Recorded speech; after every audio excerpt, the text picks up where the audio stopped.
Баханга махны үйлдвэрийг татан болгохтой холбоотой танилцуулга түр өмнө сонссон бүлгийн хорол дээр тэгээд нэг санал гаргасан. Энэ нөгөө хөрөнгийн дутуу бүртгэлтэй холбоотой цагдаагаар шалгуулах өшөө хөрөнгүүдийг тодруулж олж авах юм асуудлууд байгаа учраас юу яах хэрэгтэй байна? Энэ татан болгочих юм бол хөрөнгөө нэхэмжлэх субъект нь байхгүй болчих учраас энийг юу яах хэвээр саналтай байна. Хойшлуулах саналтай байна. Энийг хэрвээ компаниг татан болгоод алдагдсан хөрөнгүүд олдох боломжгүй. Тэгээд тийм учраас энийг бүлгийн дарга санал гаргаж байгаа. Манайх бүлгээсээ санал гаргаж байгаад татуулах юм санал гаргаж байна. Нийслэлийн засаг дарга 2025 оны 2 сарын 14-ний өдрийн А229 гэж ийм захирамж гарсан. Тэгээд энэ захирамжийн зорилго юу байсан бэ гэхээр энэ Баганга мах олсруулах үйлдвэртэй холбоотой асуудлыг судалж санал танилцуулах юм үүрэг ажлын хэсэг гарсан. Ажлын хэсэг өнгөрсөн хугацаанд яг юу болсон юм бэ гэдэг асуудлаар бүх материалыг давтаж хянсан. 2014-15 онд бол Баганга мах олсруулах үйлдвэртэй холбоотойгоор банкнд барьцаанд одоо үйлдвэрийг тавиад зээл аваад тэгээд тухайн зээл нь бол ашиггүй авсан зээл нь бол үр дүнгүй ажиллаад энэтэй холбоотойгоор шүүхэд шийдвэр гараад Баганга мах олсруулах үйлдвэрийг битүүмжлээд ингээд ийм битүүмжсэн асуудал гарсан байдаг. Тэгээд үүнтэй холбоотойгоор Худалдаа хөгжлийн банкнд тавьсан өрийн асуудлаар бид бүхэн уулзалт хийгээд Баганга мах олсруулах үйлдвэртэй холбоотой 423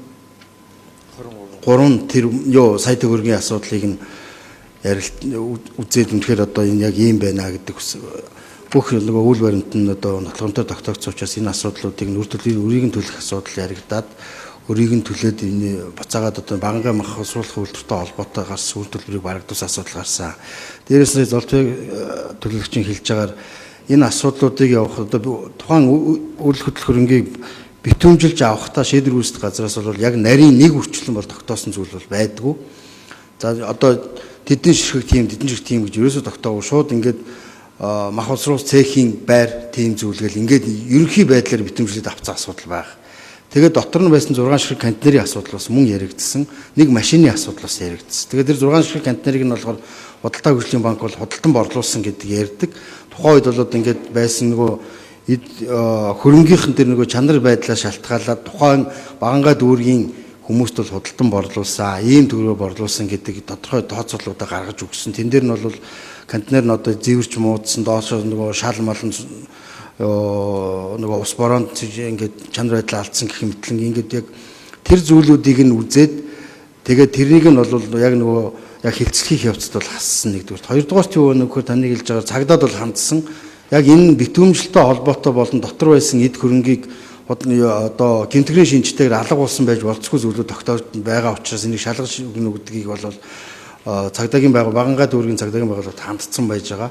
Тэгэхээр цагдаагийн байгууллага бол тодорхой одоо үйл баримтуудыг аваад шалгаад ингээд цаашаа хэрэгэн шийдвэр ажиллагаатай холбоотой хуулийн зохицуултын дагуу энэ асуудлыг шийдэх баха. Зүгээр яг өнөөдрийн оруулж ирж байгаа тогтоолын тухайд бол одоо татан буулгалаа гэхэд энэ асуудлууд алга болохгүй гэж ингэж үзэж байгаа. Яг тэгэхээр засаг дарганд хамгийн газраас бол тухайн одоо асуудалтай холбоотойгоор гомдол нэхэмжил юмнуудаа гаргацсан энэний дагуу явна. Энэ байгууллага татан буулгангууд энэтэй холбоотой бүх зүйл нь алга болно гэсэн үг бол биш гэж ингэж үзэж оруулж ирж байгаа учраас бол бид бүхэн энэ тогтоолын цэцлэг бол танилцуулаад ингэж явж байгаа.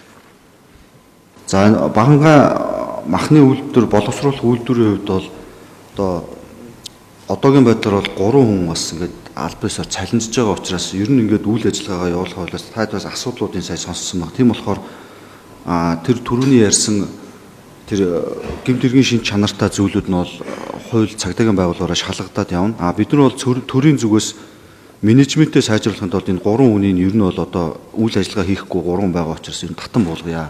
3 хүнийдсэн цалин хэмнээд сургууль цэцэрлэгч юм уу тодорхой юмнуудаа урсгал зардлуудаа хэмнэл гэж байгаа. Ер нь ингээд үйл ажиллагаа явуулахаа болцсон ашиггүй байгаа асуудалтай байгууллагуудаа зоригтой татан буулгаад салах зүйлээсээ салаад ингээ явахгүй бол нөгөө шийдэгддэггүй ингээд маш олон байгууллагууд байгаад идэг. Тэгэхээр одоо энэ Баганга махны үйлдвэр бол яг эднүсийн нэг сонгодог жишээ л байгаа юм л да. Тийм учраас 3 хүнийдсэн одоо дэмий цалинжуулж байгаа оронд татан буулгаад үйл ажиллагаагаа явуулахгүй асуудлуудаар шалгуулад тэр урсгал зардлаа хэвнээд өөр газар л үгүй гэдэг л ийм л зорилготой явж байгаа.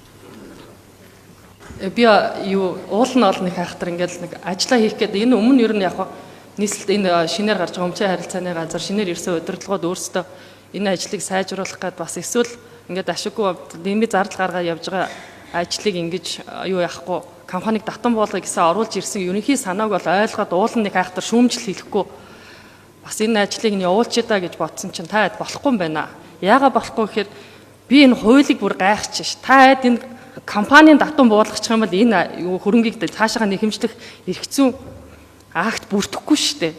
Тэгээ энийг ингээд хэлэхээр манай хуулийнхан бүр ингээд мушгаад өмч хөрөнгийг хэрвээ та нар татан буулгана гэдээ үнэхээр шийдэж байгаа бол эн чинь та нарын татан буулгах гэсэн зорилгоорч буучтай хэлснээрч буучдаг юм биш. Шүүхээр орно.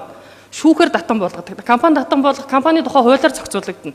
Харин өмч хөрөнгө алгаас 286 сая төгрөгийн асуудал хулгайтай хамтдаа байж хат чинь энэ компаниг татан буулгана гэдэг нийслэлийн өмчийг та нар үнгүүдүүлэх гэж шин. Би бол одоо ингэж харж байна. Эхлээд бид нар 5 дахь өдөр бүлгийн хурлаар оюумаа дарга оруулж ирээд энийг ярихаараа тэр оройдоо цагдаад гомдол гаргасан байсан шин. Тэгээд дөнгөж тэр орой гаргасан 5 дахь өдрийн орой гаргасан гомдлыг одоо шийдээгүй байхад нь компаниг татан буулгана гэдэг шийдвэр өрн хурал гаргацдаг ч юм биш. Хэрвээ тэгж ярих гэж байгаа бол энийг бид нар зүгээр яг энэ нийслэлийн өмчийнхээ хувьд шүү дээ компаниг татан буулгах эрх зүй үндслийг нээж өгье гэд та бид нар шийдвэр гаргах байх л та. Тэгэд энэ дотор байгаа алдагдсан өмч хөрөнгө алдагдсан юм хэрэг тухайн зээлийн хугацаанд худалдаа хөгжлийн банк хөрөнгийг алга болгосон бол тэд нар хариуцах ёстой. Эсвэл компани удирдлагад алга болгосон бол тэд нар хариуцах ёстой. Тэгээ тэрийг гаргаж ирэхгүйгээр нийслэлийн өмчийг үнгүүдүүлж хувьчлах гэж та нар. Би энийг бол зөвшөөрөхгүй. Би нийгэмд гарнаа, хэлнэ. Ер нь энийг ингээд бид нар ингээд татан буулгачих юм бол цаашаа маш олон компаниуд дуртай нь байгуулаад дургуун татан буулгаад явах ийм л юм болно л доо. Дайрч давшуулахгүй хууль ёсны үүднээс энэ хуулийн хилцийг хууль ёсны тайлбар хийнэ гэсэн чи бүр айгүй инээдтэй юм ирж. Би бол одоо нэр үнэхээр гайхаж байна. Хууль ийм тайлбар өгөхгүй шүү дээ. Хуулийн хилцэг ялангуяа Үнэнбат дарга. Та бүр энийг мэдсээр ээж зориудаар мэдэн бодолж оруулж ирж ийм хачин юм яриад энэ хурлын байгууллагын хідэн төлөөлөгч нарыг хүмүүсийн өмнө эвгүй байдалд оруулах ямар шаардлага байхгүй. Та хамгийн сайн мэдж байгаа юм шүү. Хэрвээ та нар татан буулгана гэдээ явж байгаа бол өмчийнхаа газарт энэ компанийн асуудлыг нэрцүү асуудлыг шилжүүлээд наад нэг 3 хүний цалин 136 сая төгрөгөөр хэмнэх гэж байгаа юм байна. Энийний чи цаана өчнөө олон алга болсон нийслэлийн өмч хөрөнгө байгаа шүү. Тэгээ энийг та нар хариуцах юм уу? Хийхгүй юм уу? Зориудаар ингэж юм. Би бол энийг компаниг зүгээр нийслэлийн өмчийг та нар үнгүүдүүлж хувьчлах гэж байна гэж л би харж байна.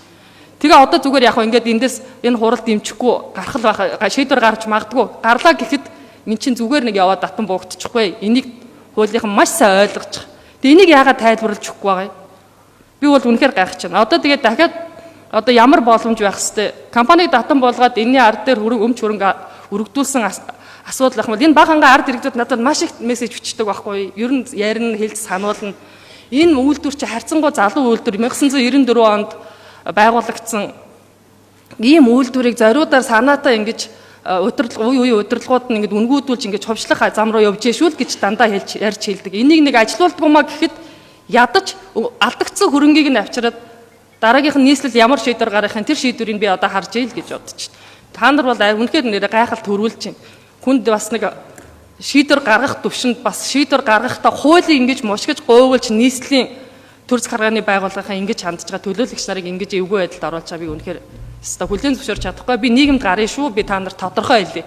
Энэ олон юмнуудыг чи ард. Би одоо маш олон асуудал төр ч гэсэн одоо ингээд бас нэг хууль ёсныхаа дагуу яваад эднэд ядаж нөгөө хууль ёсныхаа дагуу тайлбараа өгчгөндөө л гэж хардаг. Тэгэхээр одоо тийм байхгүй. Одоо шууд бүр ингээд татан буулгана энэ шийдвэрийг гаргуулна. Тийм юм байхгүй л дээ. Та бити андуураарэ.